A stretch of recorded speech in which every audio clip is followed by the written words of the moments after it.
जे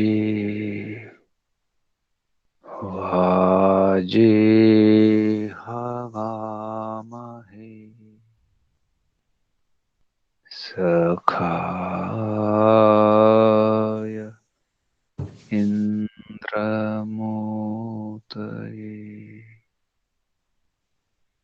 सखाय इन्द्रमोदये ॐ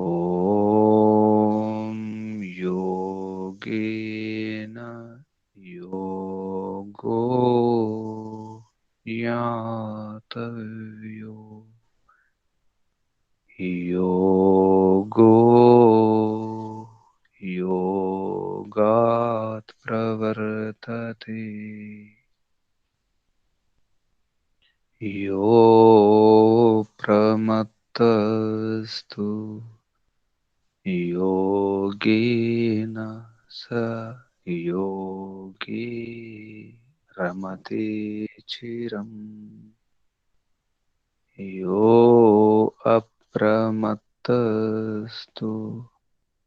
योगेन स योगी रमते चिरम्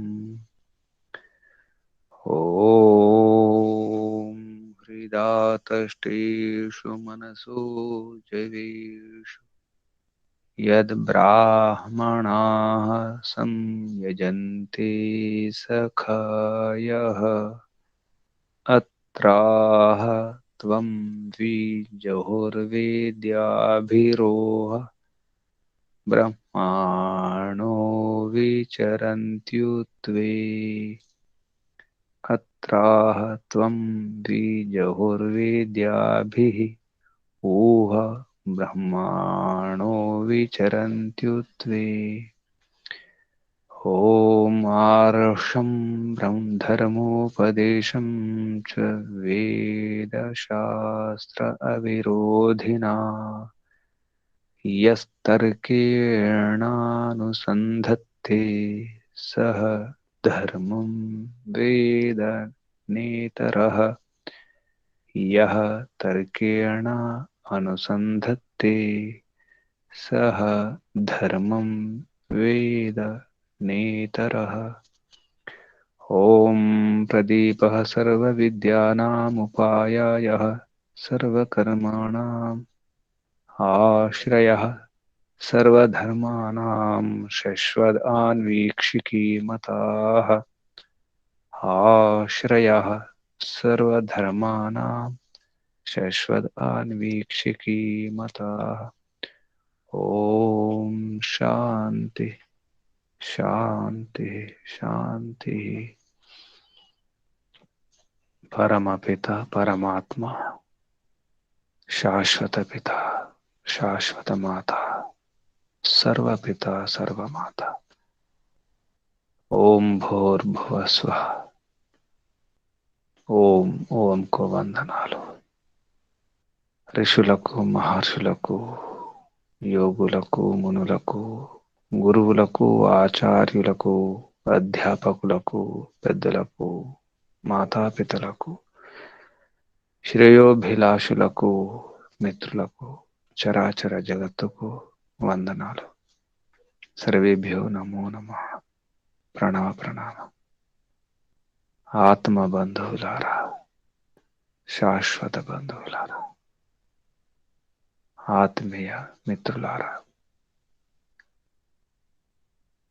అత్యంత దుఃఖ నివృత్తి అభిలాషులారా ముముక్షులారా సత్య అసత్య జ్ఞాన జిజ్ఞాసులారా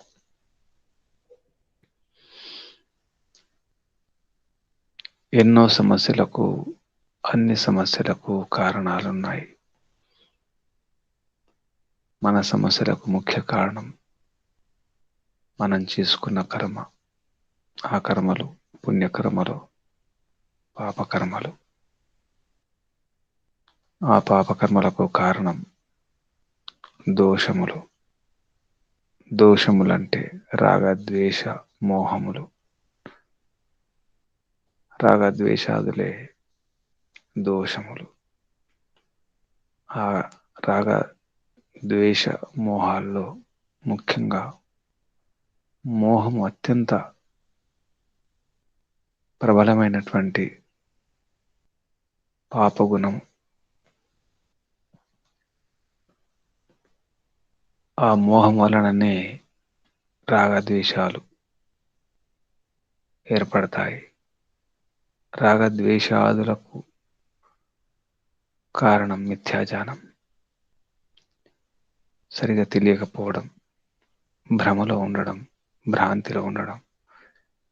ఎన్నో సమస్యలకు ఈ భ్రమలు, భ్రాంతులే కారణం.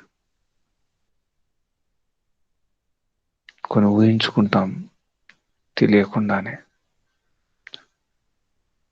మంచివారిని చెడ్డవారు అనుకుంటాం, చెడ్డవారిని మంచివారు అనుకుంటాం.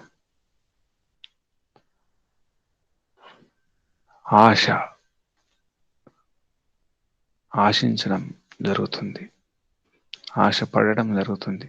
ఏదో ఆశ, దాని వెనుక కారణం ఉంది. అసలు కారణం అవిద్య. అవిద్య యొక్క పరిణామాలే రాగద్వేష మోహాలు. అందులో మోహమే ఎక్కువ అనర్థం. మోహం వలన ఎన్నో నష్టాలు, కష్టాలు.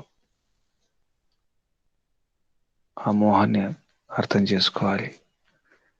నిజానికి రాగద్వేష మోహాలు 3 రాశులు. నిజానికి కామ, క్రోధ, లోభం, మోహ, ఈర్ష్య, ద్వేషాదులు ఎన్నో ఉన్నాయి.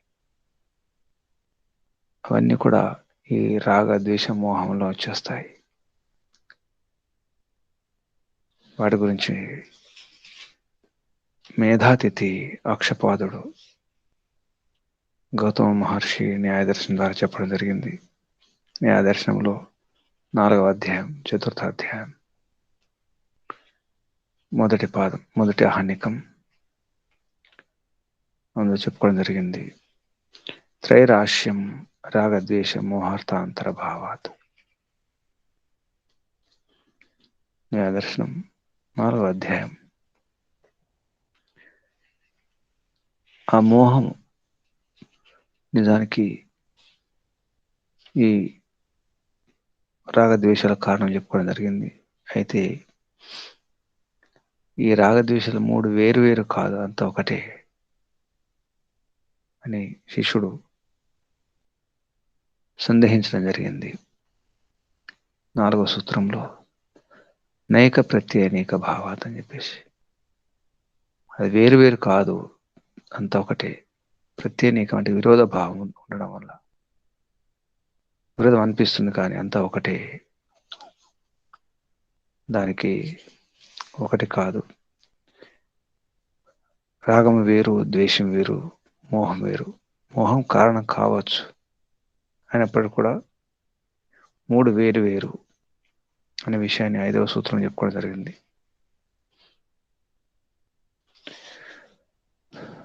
మోహం అన్నిటికంటే పాపగుణం గలది. మిక్కిలి పాపం మోహమే. అందుకే మోహాన్ని దూరం చేసుకోవాలి. మోహం ఉన్నప్పుడు నిజానికి తప్పులు ఒప్పుకోవడం జరగదు. రకరకాల మోహాలు ఉంటాయి. స్థలం పట్ల మోహం ఉంటుంది, తన పట్ల మోహం ఉంటుంది, పిల్లల పట్ల మోహం ఉంటుంది, వస్తువుల పట్ల మోహం ఉంటుంది, తన సిద్ధాంతం పట్ల మోహం, తన మతం పట్ల మోహం, భాష పట్ల మోహం. రకరకాల భేదాలకు కారణం మోహమే. జాతి, కుల, మత, ప్రాంత, భాష, లింగ భేదాలకు మూల కారణం మోహమే. నా భాష గొప్పది, నా ప్రాంతం గొప్పది, నా దేశం గొప్పది, నా జాతి గొప్పది, నా కులం గొప్పది, నా పార్టీ గొప్పది, నా సంప్రదాయం గొప్పది, నా ఆచారం గొప్పది, నా అలవాట్లు గొప్పవి, నా ఆలోచనలు గొప్పవి, అన్ని నావే గొప్పవి. గొప్పవి కాకుండా గొప్పవే. నేనే అందగాన్ని, నేనే బుద్ధిమంతుణ్ణి. వీటన్నిటి కారణం మోహం. ఎవరికి వారే నేనే గొప్ప అనుకుంటారు. అసలు కారణం మోహం వెనుక కారణం తమోగుణం ఉంటుంది. అంటే మూఢత్వం, తెలియనితనం ఉంటుంది. ఆ తెలియని తనమే మోహం నిజానికి. విచక్షణ లేకపోవడమే మోహము. అందువలనే ముఖ్యంగా తల్లులు తమ పిల్ల గురించి ఎన్ని తప్పులు చేసినా, ఎంత దుర్మార్గులైనా కప్పిపుచ్చుకుంటారు. నా పిల్లలు గొప్పవారు, మంచివారు, మహాత్ములు. ఇన్ని చెడు గుణాలున్న తల్లి భరిస్తుంది, క్షమిస్తుంది. మోహం వలన మోహం వలన ఎన్నో అనర్థాలు, ఎన్నో కష్టాలు, ఎన్నో నష్టాలు ఉంటాయి. చెడగొట్టుకోవడం జరుగుతుంది. పిల్లల భవిష్యత్తు కూడా చెడిపోతుంది. తమ ఆరోగ్యం కూడా చెడిపోతుంది మోహం వలన. మోహం వలన ఎన్నో వ్యవహారాలు చెడిపోతాయి. అందుకే మోహం పాపి అని అన్నారు 6వ సూత్రంలో. తేషాం మోహ పాపియాన్ నా అమూఢస్య ఇతరేతర ఉత్పత్తి. అమూఢులు, అమూఢులు అంటే మోహంలో లేనివారు. అమూఢులకు ఎటువంటి సమస్య ఉండదు. అంటే మోహం లేని వారికి, మూఢులకి ఇవన్నీ సమస్యలు.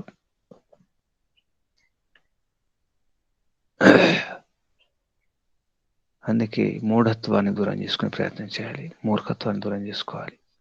మోహం అంటే మూఢత్వం, మూఢత్వం అంటే మూర్ఖత్వం. మూర్ఖత్వం అంటే తెలియకపోవడం, భ్రాంతుల్లో ఉండడం. అందుకే అసలు కారణం మోహము. మోహం అంటే మళ్ళీ మిథ్యాజ్ఞానమే. కామ, క్రోధ, లోభ, మోహ, అందులో కూడా మోహం వస్తుంది. ఆ మోహంలోనే మోహం వస్తుంది నిజానికి. రాగద్వేషాలలో రాగం అంటే లోభము, రాగం చెప్పుకోవడం జరిగింది. మనకు ఈ కామక్రోధ లోభం, మదమాత్సర్య ఉంటాయి. అవన్నీ కూడా ఇందులోనే వచ్చేస్తాయని చెప్పుకున్నాం. రాగము, ద్వేష, మోహంలో. కాబట్టి కొన్ని ద్వేషంలో వచ్చేస్తాయి, కొన్ని రాగంలో, కొన్ని మోహంలో వచ్చేస్తాయి. మోహంలో మోహం వచ్చేస్తుంది. సోమర్థనం కూడా మోహం అందులో వచ్చేస్తుంది. తమోగుణం కారణం కాబట్టి. ఈ విధంగా మోహం యొక్క పరిణామాలు, మోహం యొక్క ప్రభావం చాలా ఉంటుంది మానవ ఈ జీవితం పైన. ఎవరికి లేని మోహం మానవునికే ఉంటుంది. ఎటువంటి మోహం అంటే కోతిని ఉదాహరణిస్తారు. కోతి పిల్ల తల్లి కోతిని పట్టుకుంటుంది. ఒక్కోసారి ఆ పిల్ల కోతి చనిపోతుంది. చనిపోయి కూడా అది అలాగే పట్టుకుంటుంది. అది శవంగా మారిన తర్వాత కూడా అలాగే ఉంటుంది. ఎముకలుగా మారిపోతుంది. ఆ ఎముకలను కూడా తల్లి కోతి అలాగే ఉంచుకుంటుంది మోహంతో. నా పిల్ల, నా పిల్ల. ఇది మోహానికి ఒక ఉదాహరణ కోతి. అలాగే మనం కూడా అలాగే చేస్తాం. ఎంత కుళ్ళిపోయినా, ఎంత చెడిపోయినా నా పిల్లలే మంచివారు. ఎంత చెడ్డైనా నా వస్తువు మంచిది, నా వాహనం మంచిది, నా ఇల్లు మంచిది అనుకోవడం మంచిదే. కానీ వాస్తవ స్థితిని కూడా గుర్తించాలి. లేకపోతే చాలా అనర్థం జరుగుతుంది. నిజానికి ఈ మూఢత్వం మంచిది కాదు. మూఢత్వం నుంచి ఎదగాలి, ఇంకా తెలుసుకోవాలి. జ్ఞాన విజ్ఞానాలు పొంది అవిద్యను దూరం చేసుకొని వివేకంతో తత్వజ్ఞానాన్ని పెంచుకొని మోక్షం పొందే ప్రయత్నం చేయాలి. ఎందుకంటే మోక్షంలోనే సుఖం ఉంది, మోక్షంలోని శాంతి, శాశ్వత ఆనందం మోక్షమే. దానికోసం ప్రయత్నం చేయాలి. ఆ క్రమంలో చెప్పడం జరుగుతుంది. ఈ మోహం అనేది రాగద్వేషాలకు కారణమైతే అటువంటప్పుడు మోహం ఒకటే ఉండాలి కదా, అన్నీ ఒకటే. మోహం వేరు, రాగద్వేషాలు వేరు మరి అనే విషయం చెప్పడం జరుగుతుంది. పూర్వపక్షంలో శిష్యుడు అడుగుతున్నాడు. నిమిత్తము నైమిత్తికం అంటే, నిమిత్తం అంటే కారణం, నైమిత్తికం అంటే కార్యం. ఈ కారణం కార్యం రెండు, ఈ రాగద్వేషాలు ఏవైతున్నాయో ఇవి ఈ దోషముల కంటే ఇది వేరు, భిన్నంగా ఉంటుంది. కాబట్టి రాగద్వేషాలు మోహం. రాగద్వేషాలకు మోహం కారణం కదా, నిమిత్తం అయినప్పుడు మోహం అనేది రాగద్వేషాల కంటే భిన్నం అయి ఉండాలి.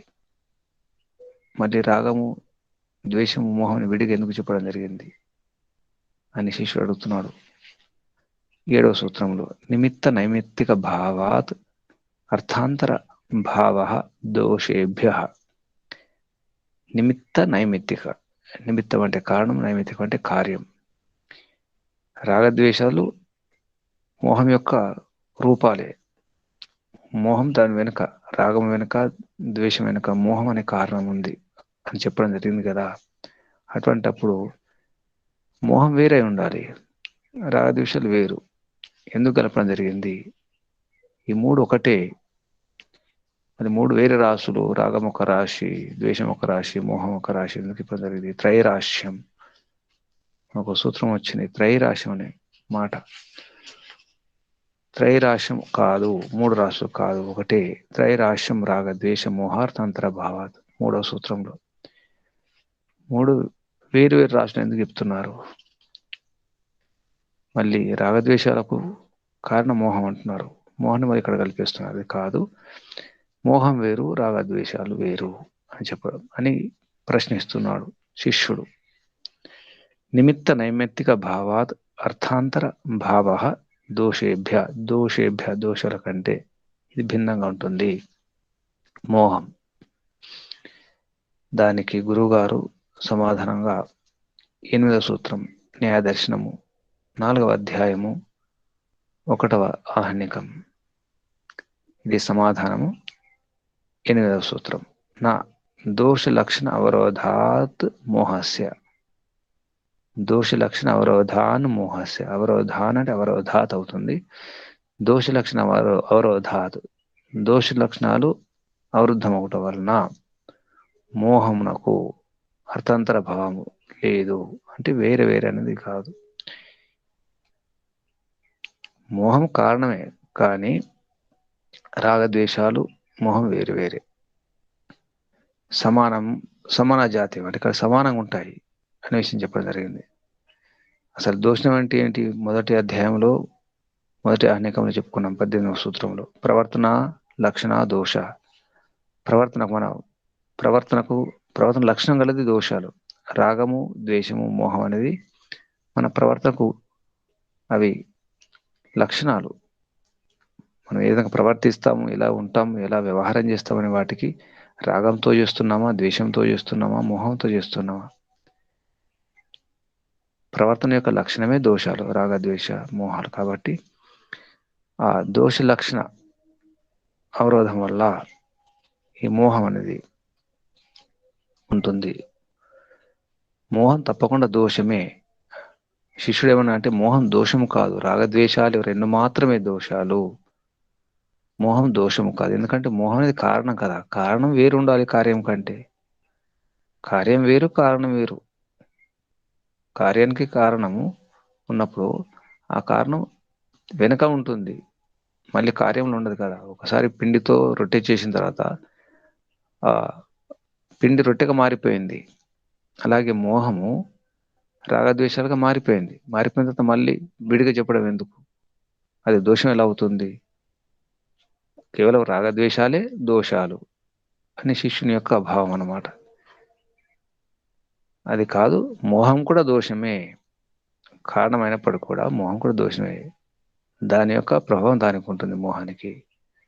ఇక్కడ దోషములు అంటే 3, కేవలం రాగద్వేషాలే కాదు అనే విషయాన్ని 8వ సూత్రంలో ఉత్తరపక్షం అంటే సమాధానంగా చెప్పడం జరిగింది. ఈ విధంగా మరి దానికి సమాధానం చెప్తున్నారు. నిమిత్త నైమిత్తిక భావ ఉపపత్తే చ తుల్య జాతీయానాం అప్రతిషేధ. నిమిత్తము నైమిత్తికం. నిమిత్తం అంటే కారణం, నైమిత్తికం అంటే కార్యం. ఈ కార్యకారణ భావం ఏతుందో నిమిత్త నైమిత్తిక భావ ఉపపత్తి. ఈ భావం ఉపపత్తి అంటే లభిస్తుంది, సిద్ధమవుతుంది, రుజువు అవుతుంది. కాబట్టి తుల్య జాతీయానం, సమాన జాతి ఉన్నప్పటికీ కూడా అది అప్రతిషేధ. ఇది ఖండించడం కాదు, ఏమిటి ఖండించడం? శిష్యుడు అంటున్నాడు, మోహము దోషము కాదు అనేది కుదరదు అని. మోహం అనేది దోషం కాదని శిష్యుడు అన్నాడు 7వ సూత్రంలో. మోహం కూడా దోషమే అనే సమాధానం 8వ సూత్రంలో చెప్పడం జరిగింది. 9వ సూత్రంలో దానికి కారణం చెప్తున్నారు. ఎందుకంటే కుండలు తయారు చేయడానికి లేదా పాత్రలు తయారు చేయడానికి ఎన్నో కారణాలు ఉంటాయి. ఒక కుండ తయారు కావాలంటే మట్టి ఉపాదాన కారణం ఉంటుంది. మళ్ళీ సాధనాలు కావాలి, పరికరాలు కావాలి, చక్రం కావాలి, దాన్ని తయారు చేయడానికి కొన్ని వస్తువులు ఉంటాయి, అవి కూడా కారణమే. ఆ విధంగా అవన్నీ కూడా వస్తువులే. వస్తువులు అనేది ఒకటి సమాన జాతి. వస్తువు, ద్రవ్యం అంటాం. ఉపాదాన కారణం వేరు, సాధనాల రూపంలో కారణాలు ఉంటాయి. ఈ విధంగా నిమిత్త నైమిత్తిక భావం ఉంటుంది, అంటే కారణం కార్యం ఉంటుంది. అయినంత మాత్రాన మోహము దోషం కాదనడానికి వీల్లేదు, సజాతీయమే, అంటే దోషమే. రాగద్వేషాలు దోషాలు అన్నట్టుగానే మోహం కూడా దోషమే. ఈ విధంగా ఇందులో ఈ మాటలో ఎటువంటి దోషం లేదు, చెప్పడంలో తప్పు లేదు. శిష్యుడు తప్పు చేయడం జరిగింది. ఈ విధంగా రాగము, ద్వేషము, మోహాలు 3 దోషములే. ఈ విధంగా స్పష్టం చేయడం జరిగింది. అన్నిటికంటే ఎక్కువ పాపిష్టి, పాపగుణం కలది, మిక్కిలి పాపం ఏమిటి అంటే మోహం. రాగం కొంతవరకు పర్వాలేదు, ద్వేషం పర్వాలేదు, కానీ మోహం అన్నిటికంటే చెడ్డది. అందుకే మోహాన్ని జయించాలి ముందు. మోహాన్ని జయించడం అంటే మూఢత్వాన్ని జయించడం. మూఢత్వం అంటే మూర్ఖత్వం. మూర్ఖత్వం అంటే తెలియంతనం, తెలియకపోవడం, అంటే అవిద్య, భ్రాంతి, భ్రమలు. ఈ భ్రాంతి భ్రమలు లేకుండా ఉండాలి. విచక్షణ ఉండాలి. విచక్షణ లేకపోవడమే మూఢత్వం. ఆ మూఢత్వమే మోహం. దాని కారణంగానే రాగద్వేషాలు. అందుకే రాగంతో మంచి పనులు చేస్తాము, రాగంతో చెడ్డ పనులు చేస్తాము. ద్వేషంతో మంచి పనులు, ద్వేషంతో చెడ్డ పనులు. మోహంతో కూడా మంచి పనులు చేస్తాం, మోహంతో చెడ్డ పనులు చేస్తాం. రాగద్వేష మోహాలు ఉండాల్సిందే, ఉంటాయి కూడా. కానీ ఎలా వాడుకుంటున్నాం, ఎలా వినియోగిస్తున్నాం అనేది ఉంటుంది. ఇక్కడ ఉంది విచక్షణ. రాగం మంచిది, ద్వేషం చెడ్డది కాదు. ఈ విధంగా వాటిని ఉపయోగించుకోవడంలో ఉంది. దానికి వివేకం కావాలి. దాని కొరకి అసలు రాగం అంటే ఏమిటి, ద్వేషం అంటే ఏమిటి, మోహం అంటే ఏమిటి తెలపడం జరిగింది. ఈ విషయాల గురించి భగవద్గీతలో కూడా ఇటువంటి శ్లోకాలు ఉన్నాయి. ఈ రాగ ద్వేషాల గురించి, మోహాల గురించి, లోభం గురించి, కామక్రోధ విషయాల గురించి కూడా భౌతికత ఒకటే కాదు, ఇతర శాస్త్రాల్లో కూడా ఇటువంటి విషయాలు ఉన్నాయి. దర్శనాల్లో ముఖ్యంగా అసలు కారణము రాగద్వేష మోహాలే. సమస్త ప్రపంచమంతా కూడా, ముఖ్యంగా మానవులే కాదు, ఇతర ప్రాణులు కూడా, అన్ని కూడా రాగద్వేష మోహాల్లోనే ఉంటాయి. అలాగే వ్యవహారం చేస్తాయి. తీసుకున్న ఆహారంలో కూడా అదే ఉంది. సాత్విక ఆహారం, రాజసిక ఆహారం, తామసిక ఆహారం. తామసిక ఆహారం అంటే మోహం. రాజసికం అంటే ఈ ఎక్కువ చంచలం చేసేవి. రాజసిక, తామసిక, సాత్విక. సాత్విక ఆహారం అంటే మంచిది అనిపిస్తుంది మనకు. సాత్విక ఆహారం వల్ల కూడా చెడు జరుగుతుంది, రాజసిక ఆహారం వల్ల కూడా చెడు జరుగుతుంది, తామసిక ఆహారం వల్ల చెడు జరుగుతుంది. అలాగే మంచి కూడా జరుగుతుంది. తామసిక ఆహారం వల్ల మంచి కూడా జరుగుతుంది. ఎక్కువ చంచలం ఉన్నప్పుడు, అశాంతిగా ఉన్నప్పుడు తామసిక ఆహారం తీసుకుంటే మంచి నిద్ర వచ్చేస్తుంది. సామాన్యంగా మానసిక రోగులకు, అశాంతి ఉన్న వారికి వైద్యులు ఏం చేస్తారు, నిద్ర రావడానికి నిద్ర మాత్రలు ఇస్తారు, బుద్ధి పని చేయకుండా చేస్తారు. అది కూడా మంచిదే. సమయాన్ని బట్టి, సందర్భాన్ని బట్టి, అవసరాన్ని బట్టి తామసిక ఆహారం మంచిదే, రాజసికారం మంచిదే. పని చేయాలి, యుద్ధం చేయాలంటే రాజసికారం కావాలి, అప్పుడు తామసికారం అవసరం లేదు. సాత్విక ఆహారం కూడా పనికిరాదు యుద్ధం చేసేటప్పుడు. కాబట్టి అప్పుడు రాజసిక ఆహారం కావాలి. ప్రశాంతంగా ఉంటున్నాం, యోగాభ్యాసం చేసుకోవాలి, మంచిగా ఆలోచించాలి, సరైన నిర్ణయాలు తీసుకోవాలంటే అప్పుడు సాత్విక ఆహారం కావాలి. సమయాన్ని బట్టి, చేసే పనిని బట్టి ఆహారం. అలాగే వ్యవహారం, వ్యవహారంలో కూడా తమో గుణము, రజోగుణం అన్నీ ఉండాలి, అన్నీ మంచివే. అలాగే రాగము, ద్వేషము, మోహము ఇవి కూడా మంచివే. కామక్రోధ లోభ మోహాలు ఇవి కూడా మంచివే. సత్వగుణం, రజోగుణం, తమోగుణం అవి మంచివే, అన్నీ మంచివే. మనసు కూడా మంచిదే, ఇంద్రియాలు మంచివే, శరీరం మంచిదే, అంతా మంచిదే. వాడుకోవడం వస్తే ఉపయోగించుకోవడం రావాలి. విషయాన్ని తెలుసుకోవడము, దాన్ని వినియోగం చేసుకోవడం, అది కూడా సద్వినియోగం చేసుకోవడం, తన హితం కొరకు పరహితం కొరకు పరోపకారం కొరకు దాన్ని వాడాలి. అప్పుడు దాని పేరు విద్య అన్నారు. విద్యకు ఒక షరతు ఉంది, ఒక నిబంధన ఉంది, ఒక నియమం ఉంది. దాన్ని వాడుకోవడం, సద్వినియోగం చేసుకుంటేనే విద్య. తెలుసుకున్నాం, వాడుకుంటున్నాం, కానీ సరిగ్గా వాడుకోవడం లేదు, సరిగ్గా వాడుకోవడం లేదు, వినియోగించుకోవడం రావడం లేదంటే అది విద్య కాదు. విద్య యొక్క నిర్వచనం అది. కేవలం జ్ఞాన విద్యను పెంచుకోవడమే కాదు, వాటిని ఉపయోగించుకోవడం కూడా రావాలి. ఈ విధంగా ఈ నిమిత్త నైమిత్తిక భావోపపత్తేశ తుల్య జాతీయానాం అప్రతిషేధ, ఈ విధంగా ఈ రాగద్వేష మోహాల గురించి చెప్పిన తర్వాత ప్రమేయం ఆత్మ, శరీర, ఇంద్రియ, అర్థ, బుద్ధి, మన, తర్వాత ప్రవృత్తి, దోషం తర్వాత ప్రీత్యభావం, దోషాల తర్వాత ఆ క్రమంలో ప్రీత్యభావం వస్తుంది. ప్రీత్యభావం తర్వాత ఫల, కర్మఫల, తర్వాత దుఃఖ అపవర్గం. ఈ విధంగా మనం ఏం తెలుసుకోవాలంటే ఈ విషయాలు తెలుసుకోవాలి. ఇప్పుడు ప్రీత్యభావం అంటే పునరుత్పత్తి, అంటే పునర్జన్మ, చనిపోయి రావడం. ప్ర ఇత్య భావ, ప్ర ఏతి, ప్ర అంటే మంచిగా, ఏతి అంటే వెళ్ళిపోయి, భావం అంటే మళ్ళీ రావడం. ప్రీత్యభావం అంటే మళ్ళీ పుట్టడం అని అర్థం వస్తుంది. మళ్ళీ ఎలా పుడతాం? శరీరం ఒకసారి పోయింది కదా, పోయిన శరీరం ఎలా వస్తుంది? నిజానికి శరీరం శవం అయిపోయిన తర్వాత పాతి పెట్టడము, కాల్చడము జరుగుతుంది. మళ్ళీ ఎలా వస్తుంది? అదే శరీరం వస్తుందా అని ఒక సందేహం కలుగుతుంది.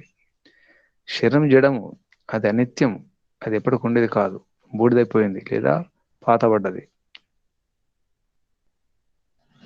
అప్పుడు అదే శరీరం ఎలా వస్తుంది? అదే శరీరం వస్తుందా? అదే ఇంటికి వస్తామా? అక్కడే పుడతామా? ఇవన్నీ సందేహాలు. నిజానికి శరీరము నిత్యము కాదు, అనిత్యము. శరీరం జడము. మరి ఏమిటి? మరి పోయింది ఏమిటి? వచ్చేది ఏమిటి?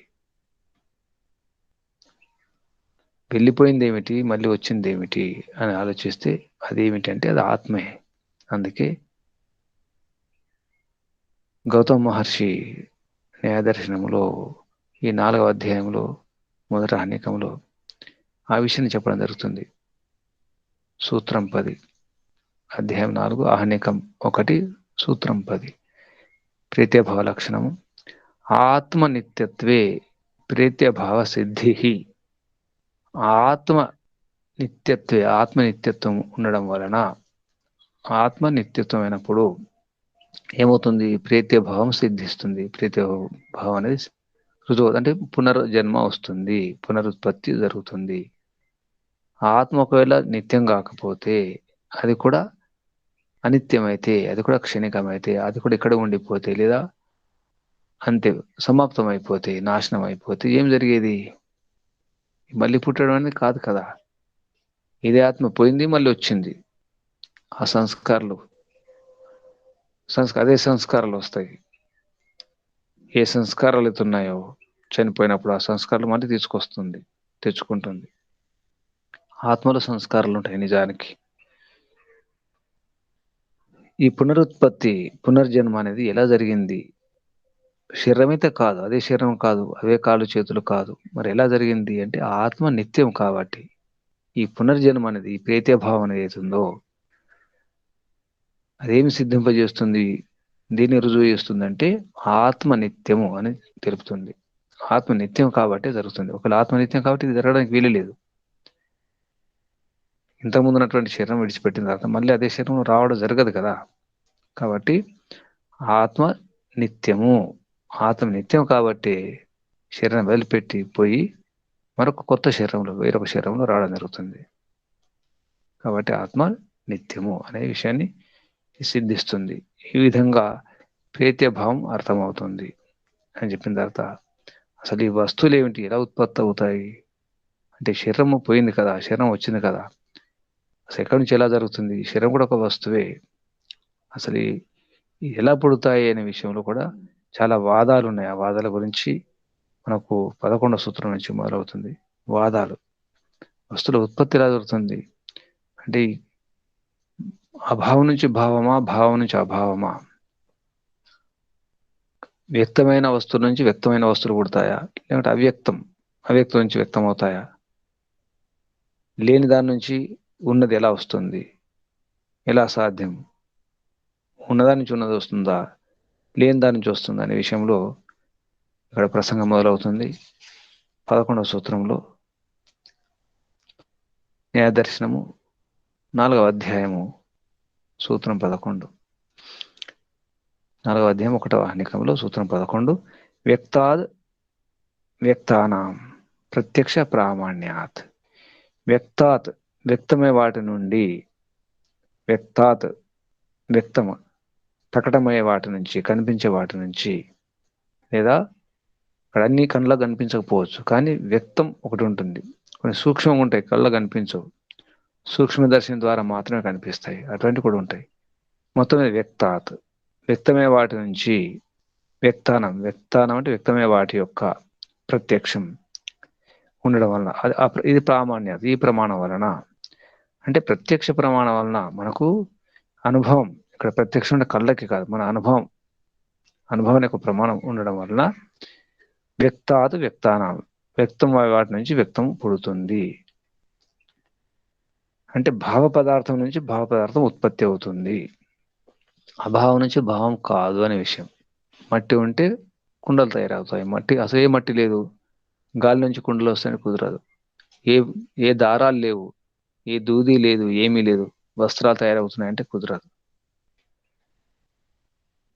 కాబట్టి సత్తు నుంచే సత్తు వస్తుంది, భావం నుంచే భావము, ఆ భావం నుంచి భావం కాదు. ఇది వైజ్ఞానికం కూడా రుజువైన విషయమే. దానికి శిష్యుడు అడుగుతున్నాడు 12వ సూత్రంలో, నా ఘటాద్ ఘట నిష్పత్తే, నా ఘటాద్ ఘట అనిష్పత్తి అంటున్నాడు. ఇక్కడ ఘటం నుంచి ఘటము పుట్టదు కదా. ఒక కుండ ఉంది, ఆ కుండ నుంచి కుండ పుడుతుందా? వస్త్రం ఉంది, వస్త్రం నుంచి వస్త్రం పుడుతుందా? పుట్టడం లేదు కదా. అలా కనిపించడం లేదు. ఒక చెట్టు ఉంది, ఆ చెట్టు నుంచి ఇంకో చెట్టు రావడం లేదు. దానికి ఏమంటున్నారంటే వ్యక్తం నుంచి వ్యక్తం పుడుతుంది కదా. మరి కుండ నుంచి కుండ, అదే కుండ నుంచి ఆ కుండ నుంచి ఇంకో కుండ పుట్టాలి కదా. అలా జరగడం లేదు కదా. శిష్యుడు ఇక్కడ స్థూల బుద్ధితో అడుగుతున్నాడు. చెప్పింది ఏమిటి? ఒక భావం, సత్తా, ఉనికున్న పదార్థం నుంచి మరొక ఉనికున్న పదార్థం పుడుతుంది. మట్టితో కుండలు చేస్తారు, ఇనుముంటే ఇనుప వస్తువులతో ఇనుప వస్తువు తయారవుతాయి. ఏదైనా ఒక వస్తువు తయారైందంటే అంతకుముందు దానికి రూపం ఉంటుంది, లేదా దానికి ఉనికి ఉంటుంది, సత్తా ఉంటుంది. సూక్ష్మ రూపంలో కూడా ఉండొచ్చు కొన్ని. మొత్తం మీద ఉనికి ఉంటుంది. ఉనికున్న వాటి నుంచి ఉనికి ఉన్నది పుడుతుంది, భావం నుంచి భావం, దాని సత్తు నుంచి సత్ అంటారు. దాని శిష్యుడు ఏమంటున్నాడు స్థూల బుద్ధితో, కుండ నుంచి కుండ పుడుతుందా? నా మీరు చెప్పేది సరిగా లేదు, వ్యక్తం నుంచి వ్యక్తం పుట్టదు నా అని చెప్పి ఉదాహరణ చెప్తున్నాడు. ఉదాహరణ ఏమిటి? ఘటాత్ ఘట నిష్పత్తి, ఘటం నుండి కుండ నుండి ఘట అనిష్పత్తి ఉత్పన్నం కావడం లేదు. నిష్పత్తి అంటే పుట్టడం, ఉత్పన్నం కావడం. ఆ నిష్పత్తి పుట్టడం లేదు. ఘటం నుండి ఘటము పుట్టడం లేదు, కాబట్టి మీరు చెప్పేది సరిగా లేదు అని శిష్యుడు గురువారితో అంటున్నాడు. దానికి సమాధానంగా 11వ సూత్రంలో న్యాయదర్శనము 4వ అధ్యాయము 1వ ఆహ్నికం సూత్రం 13. ఇది సమాధానం. వ్యక్తాత్ ఘట నిష్పత్తే అప్రతిషేధ. వ్యక్తం నుంచి ఘటము నిష్పత్తి అవుతుంది. ఇది ఖండించడం అంటే నిషేధం కాదు, అప్రతిషేధ, ప్రతిషేధించడం వీల్లేదు, కాదు అనడానికి లేదు, కాదనలేము. అప్రతిషేధ అంటే కాదు అనలేము, నిషేధించలేము. అప్రతిషేధ. వ్యక్తాత్ వ్యక్తం నుంచి ఘట నిష్పత్తి. ఇక్కడ విషయం ఏంటి? మట్టి అది వ్యక్తమే. మట్టి నుంచి కుండ పుడుతుంది, దూది నుంచి దారం నుంచి వస్త్రం వస్తాయి. అది దూది దారం వ్యక్తమే కదా. కానీ వస్త్రం నుంచి వస్త్రం రావడం అనేది అది కాదు. చెప్పింది ఏమిటి? ఒక కుండ తయారు కావడానికి, లేదా ఒక చపాతీ తయారు కావడానికి, లేదా ఒక వస్తువు తయారు కావడానికి అంతకుముందు ఒక ముడి సరుకు ఉంటుంది, ముడి పదార్థం ఉంటుంది, రా మెటీరియల్ ఉంటుంది. అది వ్యక్తమే, ఆ విధంగా చెప్పడం జరిగింది. కానీ ఆ కుండ నుంచి కుండ పుట్టడం ఆ విధంగా కాదు అనే విషయాన్ని సమాధాన రూపంలో ఈ 11వ సూత్రం చెప్పడం జరిగింది. వ్యక్తాత్ ఘట నిష్పత్తే అప్రతిషేధ. నిష్పత్తే విసర్గ పెడితే అది రాపోతుంది, అప్రతిషేధ అవుతుంది. వ్యక్తాత్ ఘట నిష్పత్తే అప్రతిషేధ. వ్యక్తం నుంచి వ్యక్తము ఈ విధంగా తప్పు కాదు. వ్యక్తం నుంచి వ్యక్తం పుడుతుంది, భావం నుంచి భావమే, ఆ భావం నుంచి భావం కలగదు అనే విషయం ఇక్కడ స్పష్టం చేయడం జరిగింది. తర్వాత రకరకాల వాదాలు ఉన్నాయి, అసలంతా శూన్యమే అనే వారుకున్నారు. కాబట్టి ఒక శిష్యుడు శూన్యవాది, ఆ శిష్యుడి యొక్క ఆ భావాన్ని ఇక్కడ చెప్పడం జరిగింది 14వ సూత్రంలో. అభావాత్ భావ ఉత్పత్తి నానుపమృద్య ప్రాదుర్భావాత్ నా అనుపమృద్య. అంటే అనుపమృద్య అంటే నశింపజేయడం, కారణాన్ని. ఉదాహరణకి కారణం ఇక్కడ ఏంటంటే నాశనం చేయడంని ఏమంటారంటే అనుపమృద్య అంటారు. అనుపమృద్య అంటే కారణం తీసేయడం ద్వారా. ఉదాహరణ ఏం చెప్పినారంటే, ఒక విత్తనం ఉంది, గింజ ఉంది, ఒక బీజము. ఆ బీజం నుంచి మొలక రావాలంటే, అంకురించాలంటే ఆ బీజం నశించిపోతుంది, బీజం పోతుంది, తర్వాత మొలక వస్తుంది, మొక్క అవుతుంది. బీజం పోయిన తర్వాతే కదా అంకురించి మొలక రావడం అనేది. కాబట్టి బీజం పోయింది, బీజం నశించింది. బీజం నశించిన తర్వాతనే అంకురం వచ్చింది. అంటే ఇక్కడ ఏమైంది, ఈ అంకురము బీజాన్ని నాశనం చేసింది అంటారు. మనం చూస్తుంటాం ఇది. అంటే ఒకటి నాశనం అయిన తర్వాత ఇంకోటి పుడుతుంది కదా. కాబట్టి అభావం నుంచే భావం వస్తుంది. ఇక్కడ బీజం లేదు, ఇక బీజం నశించిపోయింది, బీజం పోయిన తర్వాత అంకురం వచ్చింది. కాబట్టి అభావం నుంచి భావం వస్తుంది అంటున్నాడు ఇక్కడ. అభావాత్ భావ ఉత్పత్తి. నిజానికి సిద్ధాంతం ఏమిటి, భావం నుంచి భావం వస్తుంది, అభావం నుంచి భావం రాదు, అది సిద్ధాంతం. కానీ శూన్యవాది ఒక శిష్యుడు నా అనుపమృద్య అంటే కారణం నశింపజేసి ఏం జరుగుతుంది, ప్రాదుర్భావం జరుగుతుంది, అంటే మళ్ళీ పుట్టుతుంది, ఉత్పన్నం అవుతుంది. ఎలా, అభావాత్ భావోత్పత్తి అవుతుంది, అభావం నుంచి భావం పుడుతుంది, జరుగుతుంది అని చెప్తున్నాడు. నిజానికి అది కానే కాదు, అది సిద్ధాంతం కాదు, అది వాస్తవం కాదు. నిజానికి బీజము ఒకసారి ఎలా పోయింది, ముందు అంకురం వచ్చిందా, బీజం పోయిందా? నిజానికి అది ఒక వికాసం, ఒక పరిణామం. వాస్తవానికి బీజం ముందు పోలేదు, అంకురము పుట్టిన తర్వాత కదా. అంకురం పుట్టని లేదు, పుట్టనిది ఎలా నాశనం చేస్తుంది, పుట్టని వాడు ఎలా చంపుతాడు, అంత పుట్టని లేదు, పుట్టిన తర్వాత కదా. ఈ విషయం అర్థం చేసుకోవాలి. ఉత్తరపక్షంలో చెప్పడం జరుగుతుంది 15వ సూత్రంలో, వ్యాఘాతాద్ అప్రయోగ. వ్యాఘాతాద్, వ్యాఘాతం అంటే విరుద్ధార్థం, కనిపబడుతుంది, ఇది అప్రయోగం అవుతుంది. అసలు పుట్టనిది, అసలు ఇంతవరకు పుట్టనే లేదు, ఎలా నాశనం చేస్తుంది బీజాన్ని? అంకురము రానే రాలేదు, అంకురము బీజాన్ని నశింపజేసి ఇది పుడుతుంది అనడం కుదరదు. అంటే అభావం నుంచి భావం రావడం అనేది కుదరదు. పుట్టకముందు ఎలా నాశనం చేస్తుంది, నాశనం కాదు. ఉపమృద్ధి అన్నారు, ఉపమృద్ధి అంటే నాశనం చేయడం. ఒకటి నాశనం చేయాలంటే ముందు పుట్టి ఉండాలి కదా. ఇది యుక్తి అనమాట, ఇది తర్కం. నిజం అనిపిస్తుంది మనకు, బీజము పోయిన తర్వాతనే కదా అంకురం వస్తుంది, మొలక వస్తుంది, మొక్క అవుతుంది, అది వాస్తవం అనిపించింది మనకు. కానీ ముందు అంకురం రాలేదు, బీజం అంకురంగా మారింది అంతే, రూపం మారింది. బీజ రూపంలోది అంకుర రూపంలో, అంకురం మొలక రూపంలో వచ్చింది, తర్వాత ఆకులు వచ్చినాయి, మొక్కగా మారింది. రూపం మారుతుంది, కానీ ఇది ఏదైతే తర్వాత వచ్చినటువంటి రూపం ఉందో, స్థితి ఉందో, అది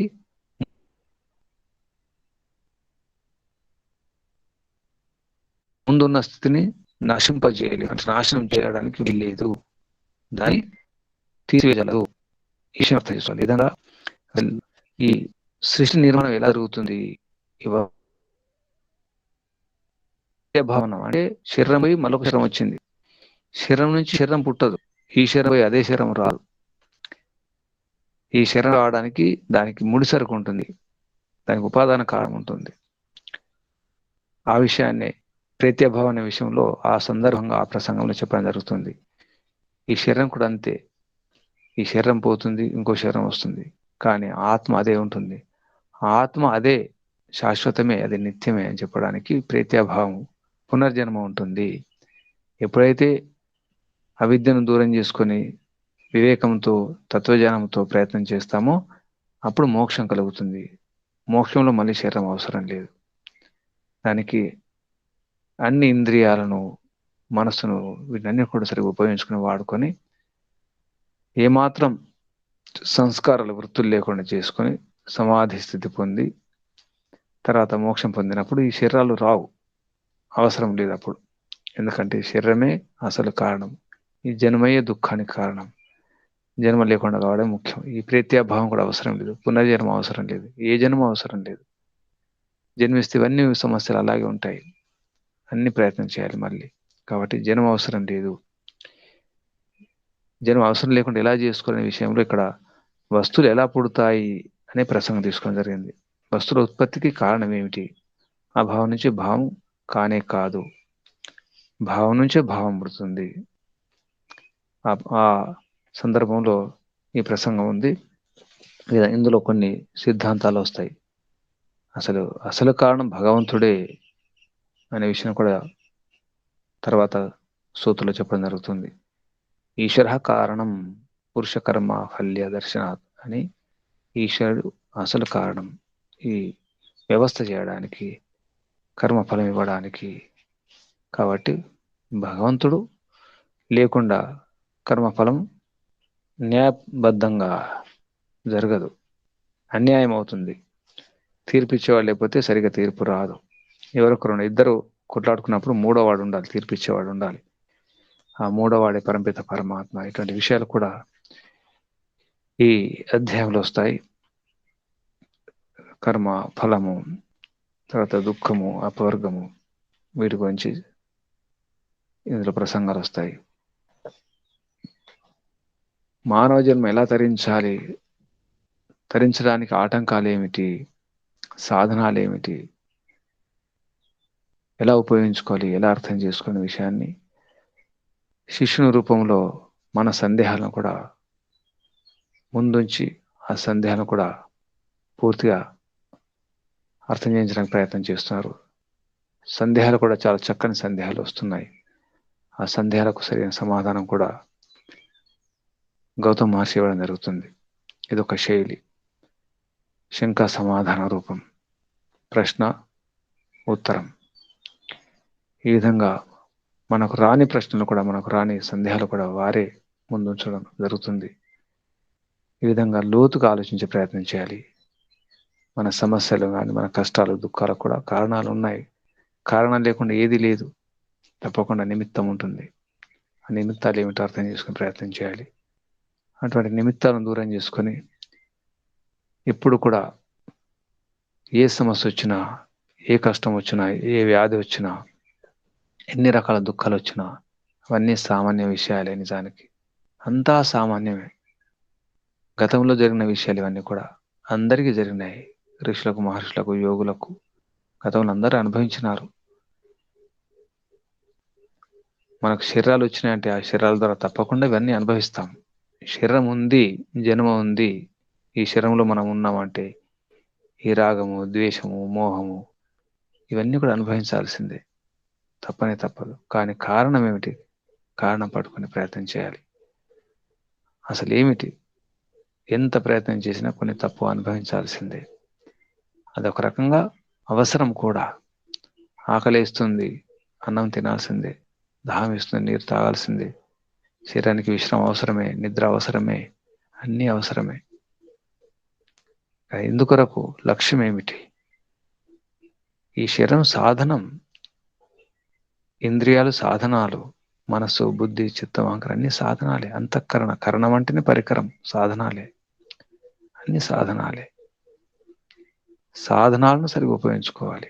దాన్ని అంటారు విద్య. ఉపయోగించుకోవడం రాక ఏడుస్తాం, బాధపడతాం, కష్టాల పాలవుతున్నాం, నష్టాల పాలవుతున్నాం, అశాంతికి గురవుతున్నాం. కారణం తెలియక. ఒక్కొక్కసారి కారణం తెలుసు కానీ దూరం చేసుకోలేకపోతున్నాం. శక్తి సరిపోవడం లేదు, సహకారం లభించడం లేదు. ఎన్నో కారణాలు ఉంటాయి. సాధించలేకపోతున్నాం అంటే ఎన్నో కారణాలు ఉంటాయి. ఆ కారణాలు ఏమిటో పట్టుకొని ప్రయత్నం చేయాలి. ఈ రోజు కాకపోతే మరో రోజు ప్రయత్నం చేయాలి. ఈరోజు శక్తి సరిపోవడం లేదు, పరిస్థితులు అనుకూలంగా లేవు, ఆగాలి, సహనం ఉండాలి. ఆ సహనం సాహసంతో ఉండాలి. తప్పకుండా సాహసం అవసరం ఉంటుంది. సాహసం ఉండి కూడా మళ్ళీ సహనం ఉండాలి. సహనం, సాహసం, సాహసం, సహనం. దానికి అవగాహన అవసరం ఉంటుంది. తెలుసుకునే ప్రయత్నం చేయాలి. తెలియకపోవడమే నిజానికి అసలు కారణం. తెలియకపోవడమే, మార్గం తెలియకపోవడమే. మార్గం తెలిసిన తర్వాత ఒక నిశ్చింతత ఏర్పడుతుంది, ప్రశాంతత ఏర్పడుతుంది. తెలిసింది కదా, ఇక అడుగులు వేయడం అవసరం ఉంటుంది. అడుగులు వేస్తేనే ముందుకు వెళ్తాం, ముందుకు సాగడం అవసరం ఉంటుంది. అన్నీ తెలిసి అక్కడ ఉంటే ఏమి లాభం? ఎన్నో విషయాలు విన్నాం, ఎన్నో తెలుసుకున్నాం. ప్రవచనాలు, ప్రసంగాలు, ఉపదేశాలు, అధ్యయనాలు అన్నీ జరుగుతున్నాయి. కానీ ఏమాత్రం ప్రగతి లేకుంటే ఎంత అన్యాయం. ప్రగతి లేదంటే ఎంత నష్టం, మనకే నష్టం. అందుకే ప్రయత్నం చేయాలి, పురుషార్థం చేయాలి, ముందడుగు వేయాలి, ముందుకే సాగాలి. ముందుకు ముందుకు ముందుకే. ఉద్యానం తే పురుషనావయానం. ఉత్క్రామత మావపత్థ. ఉత్క్రామత ఉత్క్రామత మావపత్థ. కిందికి రాకూడదు, పతనం కాకూడదు, ముందుకెళ్ళాలి. వేద సందేశం ఇది, భగవంతుని యొక్క ఉపదేశం. ఉత్యానం తే పురుష. ఏ పురుషాన్ని మార్గం ప్రగతి వైపు, పైకి పైకి పైకే. ఆటంకాలు దాటుకుని వెళ్ళాలి. ఆకాశమే హద్దుగా పైకి, ఇంకా పైకి, ఇంకా పైకి. ఉన్నతే ఉండాలి. నిజానికి రోజు రోజుకు ఉన్నతి ఉండాలి. అందరికి కనిపించకపోవచ్చు ఆ ఉన్నతి, ఆత్మోన్నతి. ఆత్మోన్నతి అవసరం. బయట కనిపించే ఉన్నతి కంటే ఆత్మోన్నతి చాలా అవసరం. లోపల ఎదగాలి. లోపల ఎదగడం ముఖ్యం ఉంది. బయటికి ప్రదర్శన అవసరం లేదు, లోపల ఎదగడం అవసరం. ఎంత శుద్ధమవుతున్నాం, ఎంత కష్టాలను, నష్టాలను, సమస్యలను, బాధలను, దుఃఖాలను తట్టుకునే శక్తి పెరుగుతుందా, తరుగుతుందా?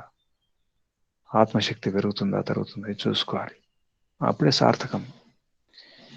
లేకపోతే అన్నీ చదివి, అన్నీ విని అక్కడే ఉంటే, ఇంకా చెడిపోతే ఎవరికి నష్టం? నిజానికి ఎవరికి వారికి. ఎవరి ప్రవర్తన, ఎవరి వ్యవహారం వారికి నష్టాన్ని కలిగిస్తుంది. అనిపించవచ్చు, కానీ నష్టపోయేది ఎవరికి వారే. ఆత్మశుద్ధి అవసరం ఉంది. ఇంకా శుద్ధి చేసుకోవాలి. ఇంకా ఇంకా ఇంకా. ఎంతవరకు శుద్ధి అంటే మోక్షం లభించే వరకు శుద్ధి కావాలి. అంతవరకు ప్రయత్నం చేస్తూనే ఉండాలి. దానికోసమే ఇన్ని ప్రయత్నాలు. ప్రతి ఆత్మ కూడా దాని కొరకే ప్రయత్నం చేస్తుంది, తెలిసి కానీ తెలియగాని. ఎందుకంటే ఆత్మ యొక్క లక్షణమే అది, ప్రయత్నం చేయడమే. అంత సాతత్య గమనే, సతతం గమనములు ఉంటుంది ఆత్మ. సతతం గమనం. గమనం అంటే జ్ఞానం, ప్రాప్తి. గతి అంటేనే జ్ఞానం, గతి అంటేనే ప్రాప్తి. కాబట్టి గమనం అంటే ప్రగతి. ప్రగతి ఉండాలి జీవితంలో. రోజు రోజుకు ప్రగతి అవసరం ఉంది. కనిపించని ప్రగతి ఇది, అందరికి కనిపించదు, ప్రపంచానికి కనిపించని ప్రగతి. లోపల ఎదగాలి. ఎటువంటి స్థితి రాని తట్టుకునే శక్తిని పెంచుకునే ప్రయత్నం చేయండి. ఎన్ని కష్టాలు వచ్చినా, ఎన్ని నష్టాలు వచ్చినా ఏమీ జరగదు నిజానికి. చివరికి మనమే బాధపడడం తప్ప ఏమీ జరగదు. ప్రపంచం అలాగే ఉంటుంది, అది సాగుతూనే ఉంటుంది. దాని పద్ధతిలో అది సాగుతూనే ఉంటుంది ప్రపంచం. అది మన చేతుల్లో లేదు. అంత శక్తి మనకు లేదు, రాదు. ఎందుకంటే ఎంత ప్రయత్నం చేసినా మన శక్తి పరిమితమే, సీమితమే. పరమిత పరమాత్మ ఈశ్వర ప్రణిధానం చేస్తూ అర్పణం చేసుకుంటూ ముందుకు సాగడమే. ఇదన్నమమా, ఇదన్నమమా, ఇది నాది కాదు, నా కొరకు కాదు. ఈ సూత్రం పాటించాలి. ఏమి చేసినా ఇది నాది కాదు, నా కొరకు కాదు. కేవలం నా కొరకు మాత్రమే కాదు. ఏమి చేసినా, మాట్లాడినా, భోజనం చేసినా, ఏ వ్యవహారం చేసినా కేవలం నా కొరకు కాదు, అది నాది కాదు. తేరా తుజుకొరపనికి అలాగే మేరా. పరమిత పరమాత్మయే అసలు స్వామి, అసలు అధికారి, యజమాని పరమిత పరమాత్మయే. మనం సేవకులమే. నాది అనుకోవడం ఒక భ్రమ. అందుకే ఈ శరీరం నాది, ఈ బుద్ధి నాది, ఈ విద్య నాది, శక్తి నాది అనుకుంటాం అంతే, కానీ వాస్తవం కాదు. నేను వేరు, నాది వేరు. నిజానికి నాదంటూ ఏమి లేనే లేదు. ఇది అర్థం కావాలి. నాదంటూ ఏదీ లేదు, ఇది వాస్తవం. అనుకోవడం భ్రమ. భ్రమలో నుంచి బయటకు రావాలి. భ్రమ దూరం చేసుకుంటేనే మనకు పరబ్రహ్మ అర్థమవుతుంది. భ్రమ ఉంటే బ్రహ్మ అర్థం కాదు. ఆ బ్రహ్మను అర్థం చేసుకోవాలంటే వేదానుకూల శాస్త్రాల అధ్యయనం అలా ఆచరించడం అవసరం. కేవలం అధ్యయనం సరిపోదు, ఆచరణ అవసరం. అందుకే మాటి మాటికి గుర్తు చేసుకోవాలి. నేను పాటిస్తున్నానా, నటిస్తున్నానా? రోజు ఒక్కసారి అనుకోవాలి, నేను పాటిస్తున్నానా, నటిస్తున్నానా? ఏమి చేసినా, తినేటప్పుడు కానీ, చదువుకునేటప్పుడు కానీ, నడిచేటప్పుడు, పనిచేసేటప్పుడు, ఆలోచించేటప్పుడు, ప్రతి వ్యవహారంలో ఇది అవసరం ఉంది. నేను నటిస్తున్నానా, పాటిస్తున్నానా? ఒక్క మాట రావాలి. నటించడం వల్ల లాభం లేదు. ఒక్కోసారి నటించాల్సి వస్తుంది. కేవలం ప్రపంచంతో నటించని ప్రయత్నం చేయాలి, కానీ పరమాత్మతో నటించకూడదు. ప్రపంచంతో నటించవలసి వస్తే, అవసరం వస్తే, తప్పనిసరి అయినప్పుడు నటించవచ్చు, కానీ పరమాత్మతో నటించకూడదు. పరమాత్మతో జీవించాలి, పరమాత్మలో జీవించాలి, పరమాత్మతో జీవించాలి. హే పరంపిత పరమాత్మ, నీలో నేను, నాలో నీవు, నీతో నేను, నాతో నీవు. ప్రభు, అంతా నీవే, జగమంతా నీవే, అంతా నీదే ప్రభు. నాదంటూ ఏదీ లేనే లేదు ప్రభు, అంతా నీదే. ఈ విధంగా మరణం చింతనం, ఈశ్వర ఆరాధనం చేసుకుంటూ గనక ప్రయత్నం చేస్తే అంతా సుఖమే, అంతా ఉల్లాసమే. ఏ చింత లేదు, ఏ భ్రమ లేదు, ఏ భ్రాంతి లేదు. ప్రయత్నం చేద్దాం. ఈ క్షణమే, ఈ దినమే మోక్షాన్ని పొందే ప్రయత్నం చేద్దాం. మోక్షం ఉంది, మన చోటే ఉంది, మన దగ్గరే ఉంది, మన లోపలే ఉంది మోక్షం. నిజానికి మోక్షంలోనే మనం ఉన్నాం. ఎందుకంటే పరమాత్మ మన చుట్టూ ఉన్నాడు, లోపల బయట అంతటా ఉన్నాడు. కాబట్టి మోక్షం కూడా అంతటా ఉంది. పరమిత పరమాత్మకు, ఋషులకు, మహర్షులకు అందరికీ ధన్యవాదాలు అర్పిస్తూ ఇక్కడ పూజించేద్దాం. ఓం శం. అందరికీ ధన్యవాదాలు. ఓం శాంతి, శాంతి, శాంతి. శాంతి పాఠం. ఓం. ఓం జౌ శాంతిరంతరిక్షం శాంతిః పృథివీ శాంతిరాప శాంతిరోషధయ శాంతిః వనస్పతయ శాంతిర్విశ్వే దేవాః శాంతిః బ్రహ్మ శాంతిః సర్వం శాంతిః శాంతిరేవ శాంతిః సామా శాంతిరేధి. ఓం శాంతి శాంతి శాంతి. సర్వేభ్యో నమో నమః. నమస్తే గురుజీ, ధన్యవాదములు. ఓం నమః.